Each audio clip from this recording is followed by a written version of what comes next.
Cordial saludo familia. Les habla Edgar Jiménez desde Bogotá, Colombia. Soy discípulo del Moré Rico Cortés, estudiante de los del Camino, estudiante también de el Moré Rafi González, el Moré Juan Suaste, la Mora Lisa Velázquez, la pastora Mirna Pesina, el pastor Walter Agosto y muchos otros.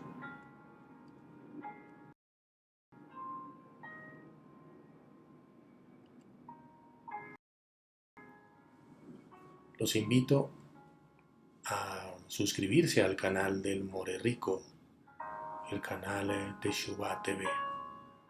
En este canal encuentran ustedes más de 650 videos con estudios súper valiosos para nuestra enseñanza, para nuestro aprendizaje.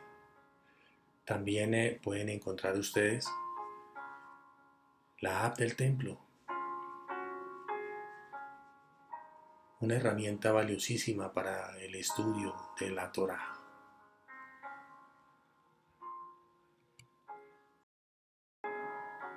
Bien, mis hermanos, para desarrollar este estudio utilicé los recursos que ustedes ven en pantalla, además de otros que no pude presentar ahí. La Biblia de Jerusalén, la Biblia de Estudio Reina Valera 1960, la Biblia de las Américas, el contexto cultural de la Biblia, del Antiguo y el Nuevo Testamento, la Tanaj, nosotros en el tiempo, preceptos positivos y negativos de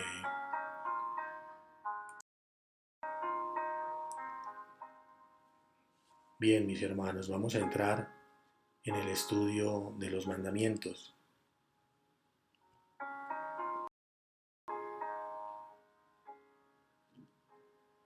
Además de la Reina Valera, me he apoyado en el Tanaj,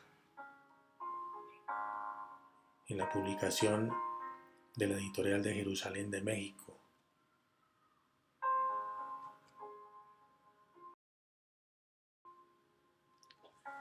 Iniciamos con este estudio, mis hermanos. Mandamiento número 1 con relación a Dios.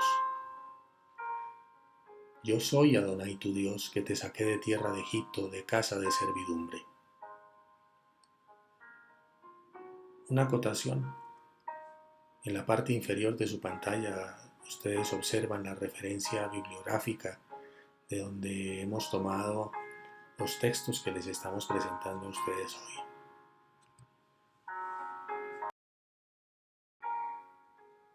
Para desarrollar este estudio vamos a seguir el siguiente esquema.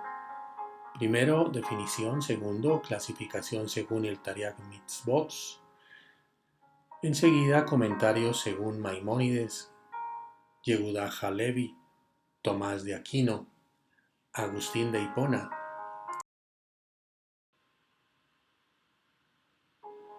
de Filón de Alejandría, y comentarios en el contexto de convenios y en el contexto de justicia y bondad.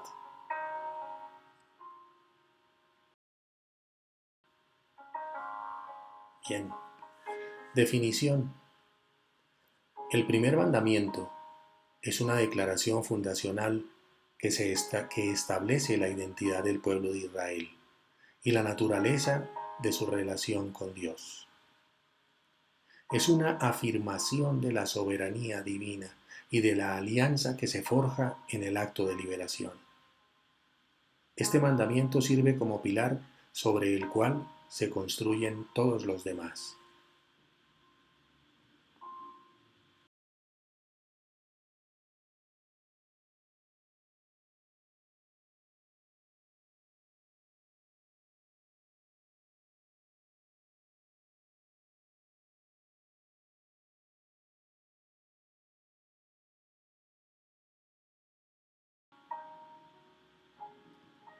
Según la clasificación del Tariag Mitzvot, este es el mandamiento número 25 y lo encontramos en la parashá, en la porción número 17 que lleva por nombre Yitro. Y la clase de este mandamiento es un mandamiento performativo. La cita bíblica en la que lo encontramos es en el Éxodo, Shemot 20, verso 2, y aplica para todo Israel. La fuente de la que tomé estos textos aparece en la parte inferior de la pantalla. Y este comentario es mío. Este mandamiento aplica para toda la humanidad.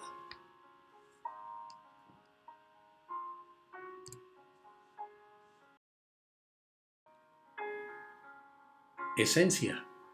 Es una mitzvah, un mandato, creer en la existencia de un creador omnipotente. Dios, Adonai, Hashem, quien es la fuerza que dicta todas las leyes naturales y que Él sostiene y provee a todas las criaturas. Esta mitzvah es diferente a la mayoría de los mitzvot en que se aplica a cada judío cada minuto de cada día. Incluida en esta mitzvah está la creencia de que Él fue, Él es y siempre estará.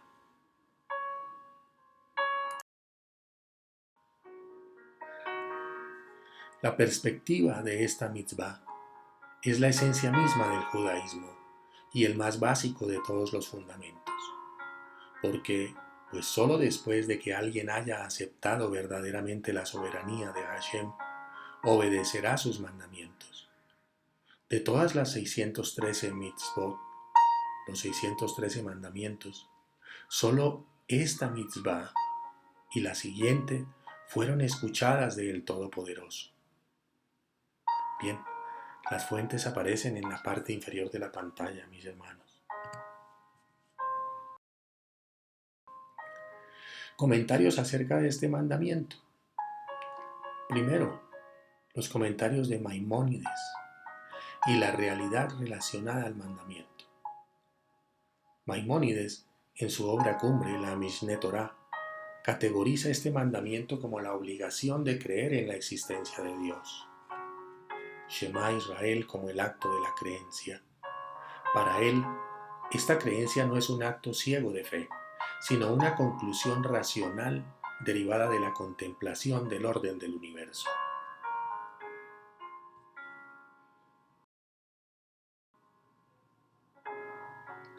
Maimónides y la racionalidad del mandamiento. Maimónides argumenta que la liberación de Egipto no es solo un evento histórico, sino una prueba empírica de la providencia divina. El primer mandamiento, por lo tanto, no es solo una orden, sino una invitación a reconocer la verdad de la existencia de Dios a través de la razón y la experiencia.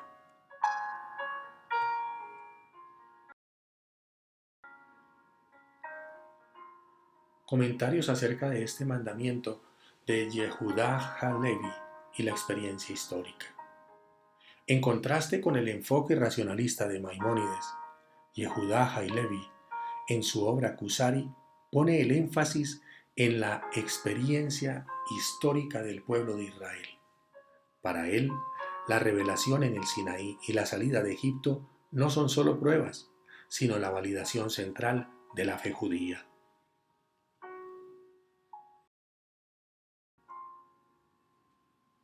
El primer mandamiento no se basa en un argumento filosófico abstracto, sino en un evento que fue presenciado por toda la nación. La prueba no es la existencia de un creador genérico, sino la existencia de Yahvé, el Dios que se reveló a Israel y lo liberó de la esclavitud. La fe, en la visión de HaLevi, es una respuesta a esta experiencia directa y personal con lo divino. Comentarios acerca de este mandamiento de Tomás de Aquino. La Summa Theologiae. Considerado el Maimónides católico por su esfuerzo de síntesis entre fe y razón, Aquino dedica una sección crucial al primer mandamiento dentro de su trabajo sobre la virtud de la religión. Para Tomás, el mandamiento de Éxodo 22, Yo soy el Señor tu Dios, no es solo una regla, sino el fundamento de toda la vida moral. Aquí te detallo sus puntos más profundos.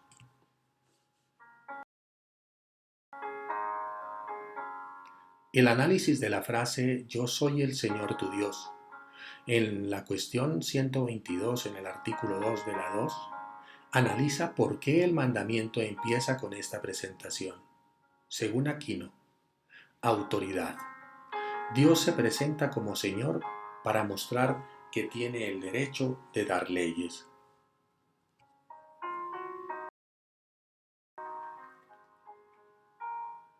Gratitud. Al mencionar la liberación de Egipto, Aquino dice que Dios nos recuerda sus beneficios para que le obedezcamos por amor y gratitud, y no solo por miedo. Exclusividad. Al decir tu Dios, implica una relación personal y única que excluye a cualquier otro Dios, sea el dinero, el poder, el placer, cualquiera de esos.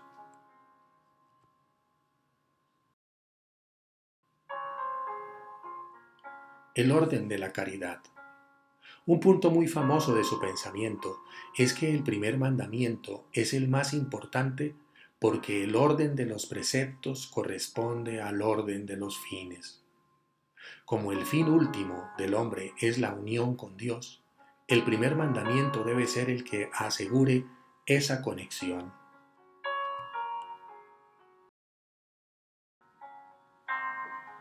Sin este mandamiento, los demás serían solo normas sociales sin una base espiritual sólida.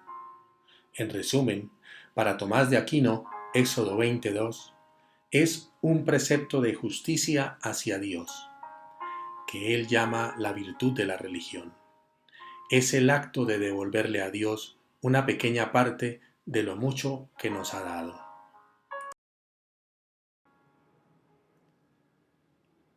Comentarios de Agustín de Hipona. Uno de los más grandes doctores de la Iglesia Católica aborda el primer mandamiento, Éxodo 20, versos 2 y 3, con una profundidad psicológica y espiritual única. Para él, este mandato no es solo una regla externa, sino una cuestión de ordenar el amor. Aquí te presento los puntos claves de su pensamiento sobre este versículo.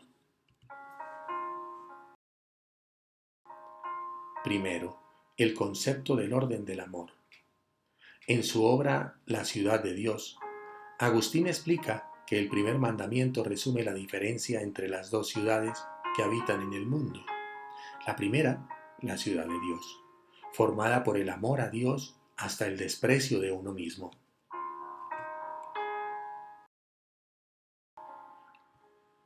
La ciudad terrenal, formada por el amor propio hasta el desprecio de Dios. Para Agustín, decir yo soy el Señor tu Dios es un llamado a poner a Dios como el objeto supremo de nuestro deseo. Si amas algo más que a Dios, sea el dinero, la fama o a ti mismo, ese algo se convierte en tu Dios ajeno.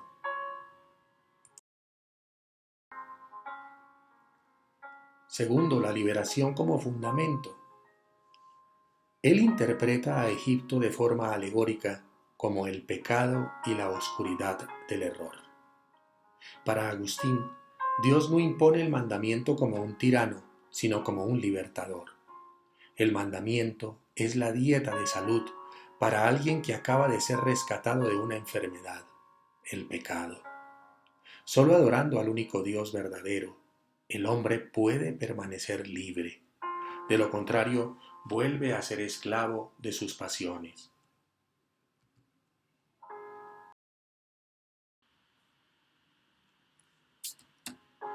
Filón de Alejandría es una figura fascinante porque fue un filósofo judío contemporáneo de Yeshua, de Jesús, que utilizó el método alegórico para interpretar la Torá. Su visión sobre Éxodo 22 es fundamental para entender cómo el pensamiento judío se fusionó con la filosofía griega, especialmente el platonismo. Filón analiza este versículo principalmente en su obra de Decálogo. Aquí tienes sus puntos principales. Primero, el yo soy como el ser absoluto. Para Filón, cuando Dios dice yo soy el Señor tu Dios, no solo se está presentando, sino que está revelando su naturaleza. Influenciado por Platón, Filón argumenta que Dios es el único que realmente es. Al decir yo soy, Dios se distingue de todas las criaturas que son cambiantes y mortales. El primer mandamiento es, ante todo, el reconocimiento de la existencia y unidad de Dios.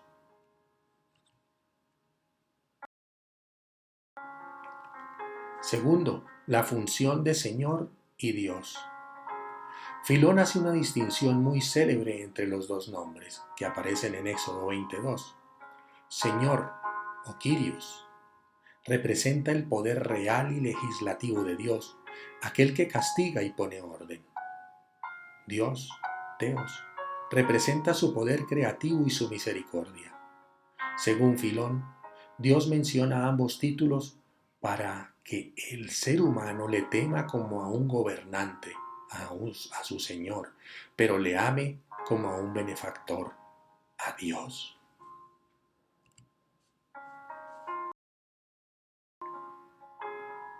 Tercero, la libertad como condición del mandamiento. Filón le da un peso espiritual enorme a la frase que te saqué de la tierra de Egipto. Eso es una alegoría de Egipto. Para Filón, Egipto no es solo un lugar geográfico, representa el cuerpo, los placeres sensibles y las pasiones que esclavizan el alma. El éxodo espiritual. El primer mandamiento solo puede cumplirse si el alma ha salido de la casa de servidumbre, el dominio de los sentidos. Dios se presenta como el libertador para recordarnos que la verdadera adoración solo es posible en un estado de libertad espiritual.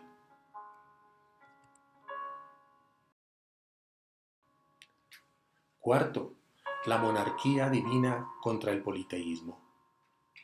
En su tratado, Filón utiliza el primer mandamiento para defender la monarquía de Dios. Argumenta que el universo argumenta que el universo no puede tener muchos gobernantes, al igual que un cuerpo no puede tener muchas cabezas. El politeísmo es visto por Filón como una enfermedad del alma, que divide la atención del hombre. Al enfocarse en un solo Dios, el alma humana alcanza la unidad y la integridad.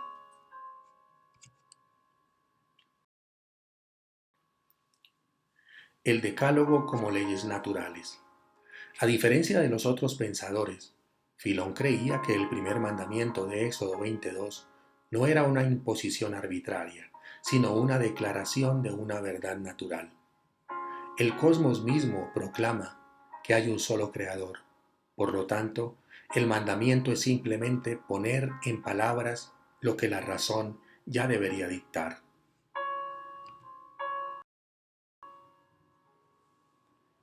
Bien, mis hermanos,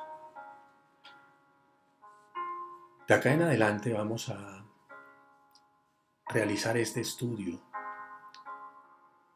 en el contexto de convenios y justicia y bondad. Esta herramienta que nos presenta el More Rico nos ayuda para desarrollar los estudios de manera en la que podamos aprovechar toda la riqueza que hay en la Escritura.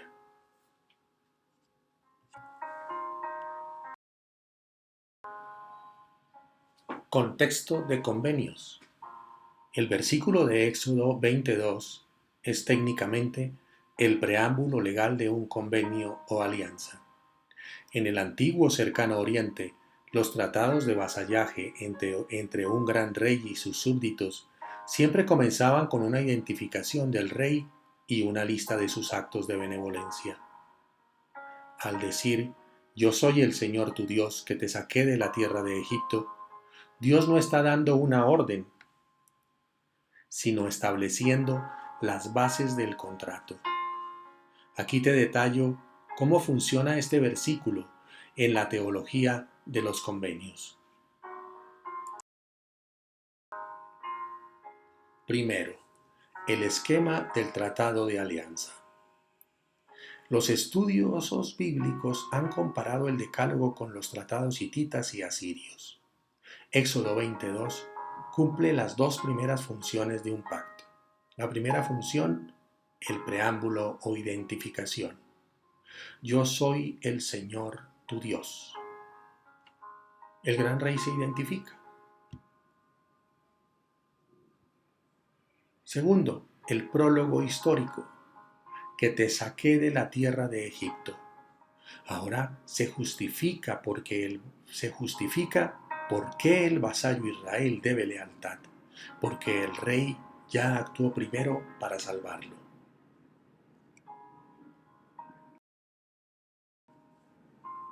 Segundo, la prioridad de la gracia sobre la ley. Este es un punto crucial en los escritos de autores como Juan Calvino y teólogos del pacto modernos. El convenio no es un intercambio. Dios no dice, si sales de Egipto, yo seré tu Dios. Él dice, ya te saqué, por lo tanto, ahora vive así. La gracia procede del mandamiento. El convenio se basa en un acto de liberación previo. La obediencia a los mandamientos que siguen, del tercero en adelante, no es para ganar la libertad, sino porque ya se es libre.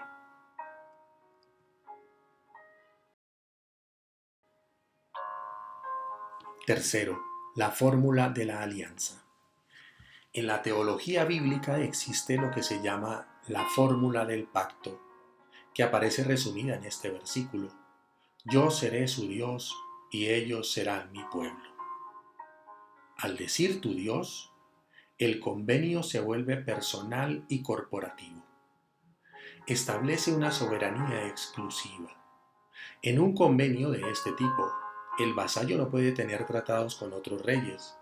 De ahí que el versículo 3, no tendrás dioses ajenos, sea la consecuencia lógica y legal inmediata del verso 2.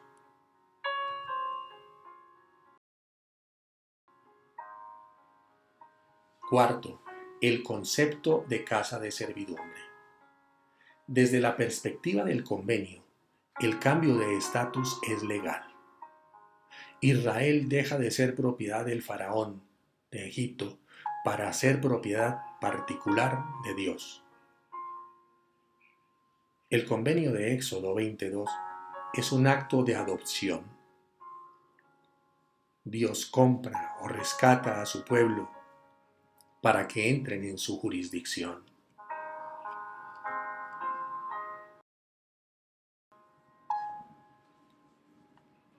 La estructura del convenio en Éxodo 22. Si comparamos un contrato hitita con el texto de Éxodo, la estructura es idéntica. Parte del tratado antiguo. Texto en Éxodo 22. La función legal. El preámbulo o identificación. Yo soy el Señor tu Dios. El rey se presenta con sus títulos oficiales. Prólogo histórico. Que te saqué de tierra de Egipto, de casa de servidumbre. Lista de beneficios que crean una obligación de gratitud. Estipulaciones básicas. No tendrás dioses ajenos. Y la cláusula de exclusividad, lealtad total al rey.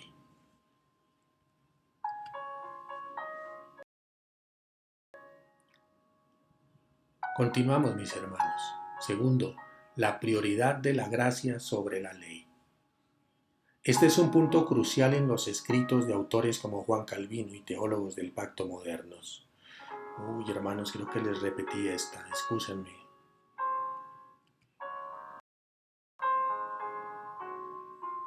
Bien, mis hermanos, continuamos entonces, ahora en el contexto de justicia y bondad.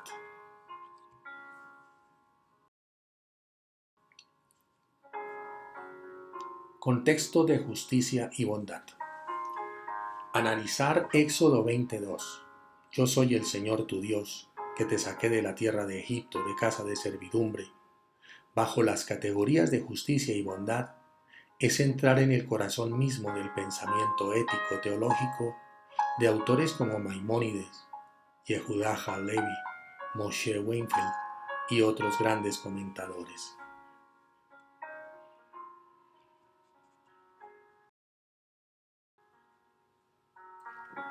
Moshe Weinfeld es uno de los autores que más ha profundizado en esta conexión, especialmente en su obra cumbre Justicia Social en el Antiguo Israel y en el Antiguo Cercano Oriente.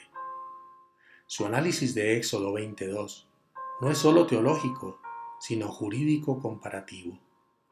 Para Weinfeld, este versículo es el acta de emancipación que fundamenta toda la justicia social bíblica.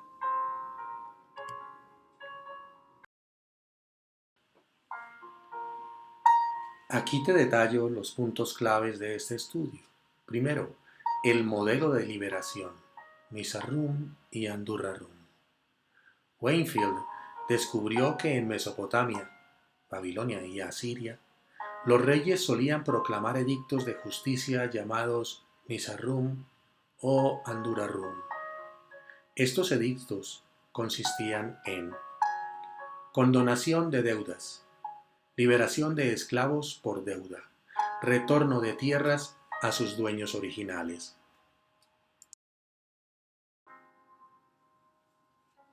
Su tesis sobre Éxodo 22, Weinfeld sostiene que cuando Dios dice, «Yo soy el Señor tu Dios que te saqué de la casa de servidumbre», está actuando como un rey del antiguo cercano oriente que proclama un edicto de liberación universal para su pueblo. La bondad, Yesed, es el acto de liberar al esclavo y la justicia, Mishpat, es el decreto legal que hace que esa libertad sea permanente.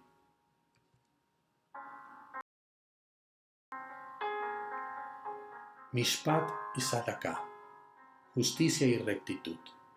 Weinfeld analiza el binomio bíblico Mishpat y Sadaká, frecuentemente traducido como justicia y derecho, y encuentra que su origen no es judicial, su origen no es de tribunales, sino socioeconómico.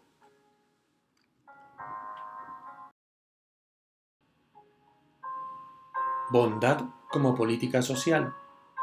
Para él, la frase en Éxodo 22 es la aplicación de esta justicia social. Dios no solo libera a Israel por compasión, sino para establecer una sociedad donde la bondad se convierta en ley. Puesto que Dios liberó a los esclavos, la justicia social, protección del pobre, el huérfano y la viuda, se vuelve obligatoria para Israel. Tercero, el patrón del siervo de Dios. Un punto revolucionario de Weinfeld es su análisis del estatus legal del israelita tras el Éxodo. Justicia legal. Al sacar a Israel de la casa de servidumbre de Egipto, Dios no los deja en un vacío legal. Por justicia de rescate, los israelitas pasan a ser siervos de Dios.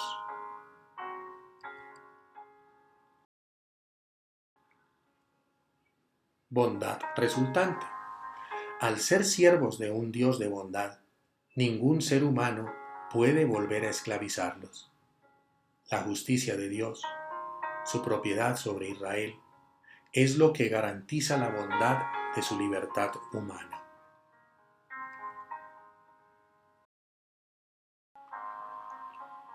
Cuarto, conexión con el jubileo y la Shemitah. Weinfeld conecta Éxodo 22 con las leyes de Levítico 25.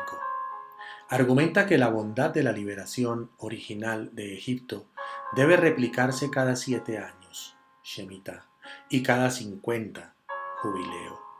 Si un israelita olvida la bondad de Éxodo 22, comete una injusticia contra la propia naturaleza del pacto. La justicia en Israel es esencialmente recordar la bondad del Éxodo a través de actos concretos de justicia social. Resumen de la visión de Whitefield. Para Whitefield, Éxodo 22 transforma a Dios de un creador lejano a un rey reformador. La justicia es el marco legal del pacto, pero el motor es la bondad de un edicto de libertad que busca eliminar la opresión para siempre.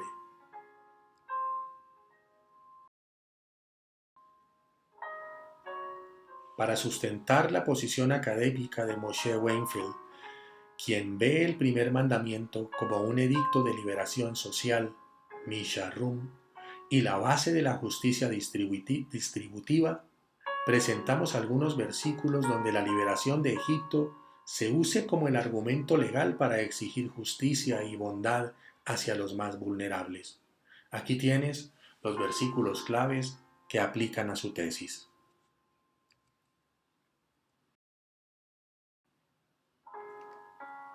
Primero, la justicia en el trato al extranjero y al pobre. Whitefield argumenta que la bondad de Dios en el Éxodo crea una obligación de justicia social. Estos versos son el ejemplo perfecto de memoria histórica aplicada. Éxodo 22:21. No engañarás ni oprimirás al forastero, porque forasteros fuisteis vosotros en la tierra de Egipto. Su aplicación: la justicia no oprimir. Se fundamenta en la experiencia de la bondad recibida, la liberación de la propia opresión.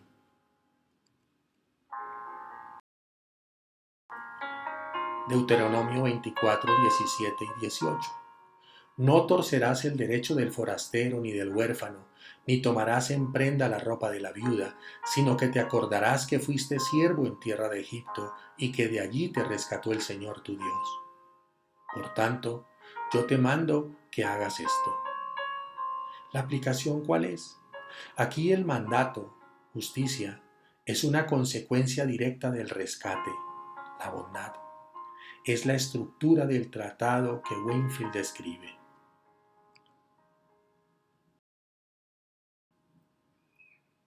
La justicia económica, el jubileo y las deudas. Whitefield conecta Éxodo 22 con la liberación de deudas y esclavos. Los siguientes versos muestran a Dios reclamando su propiedad sobre el pueblo para evitar que otros hombres los opriman. Levítico 25:42. Porque son mis siervos, los cuales saqué yo de la tierra de Egipto, no serán vendidos a manera de esclavos. La aplicación: la justicia legal. Al ser rescatados por Dios, los israelitas adquieren un estatus que prohíbe la esclavitud humana. La bondad de Dios protege su dignidad.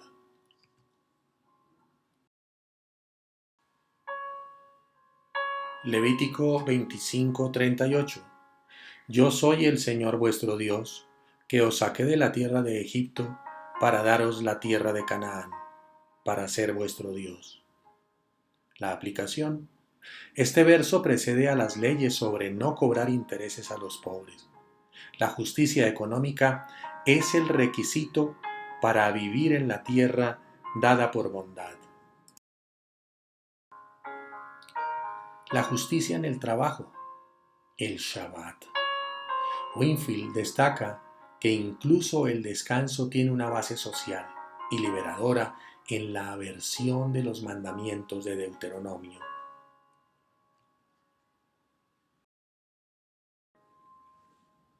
Deuteronomio 5, 14 y 15. Para que descanse tu siervo y tu sierva como tú. Acuérdate que fuiste siervo en tierra de Egipto, y que el Señor tu Dios te sacó de allá, por lo cual el Señor tu Dios te ha mandado que guardes el día de reposo. La aplicación: el Shabbat no es solo un rito místico, es una institución de justicia social. Se garantiza el descanso del subordinado porque el patrón recuerda que él mismo fue esclavo. Esto dice Whitefield.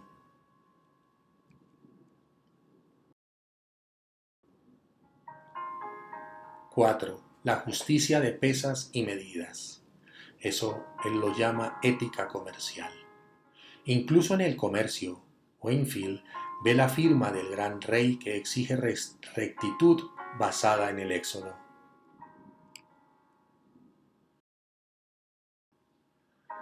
Levítico 19, 35, 36. No hagáis injusticia en juicio, ni en medida de tierra, ni en peso, ni en otra medida. Balanzas justas, pesas justas tendréis. Yo soy el Señor vuestro Dios, que os saqué de la tierra de Egipto.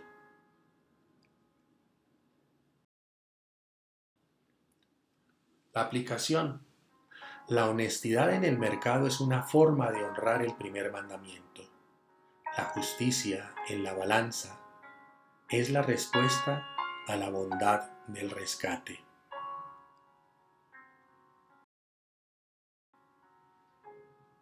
Como podemos ver, para Wakefield, cada vez que la Biblia dice «Yo soy el Señor que te saqué de Egipto», después de una ley social, está reafirmando que la justicia social es la única forma legítima de adorar al Dios que libera.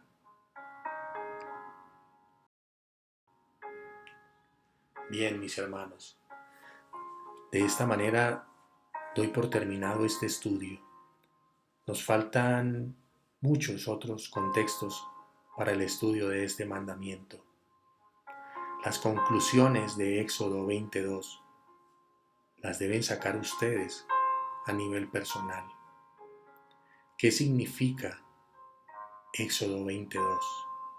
Yo soy el Señor tu Dios, que te saqué de tierra de esclavitud. ¿De qué esclavitud te ha sacado Dios? A mí me sacó de la esclavitud del pecado.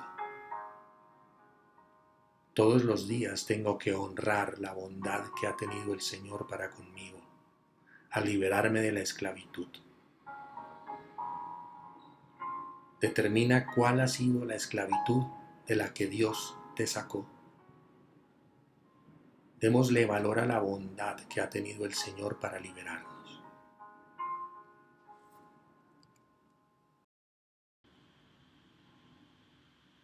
Bien, solo resta invitarlos a que ustedes se suscriban al canal Teshuvah TV, el canal de mi Moré Rico Cortés. Disfruten todos los estudios que él y los demás maestros nos proporcionan. La ayuda es incalculable, mis hermanos. Suscríbanse al canal Teshuvah TV y disfruten de tantos estudios que nos van a elevar en el conocimiento, en la práctica, en el entendimiento de la Torá, de la palabra de Dios. Que el Señor les guarde y les bendiga, mis hermanos. Hasta la próxima.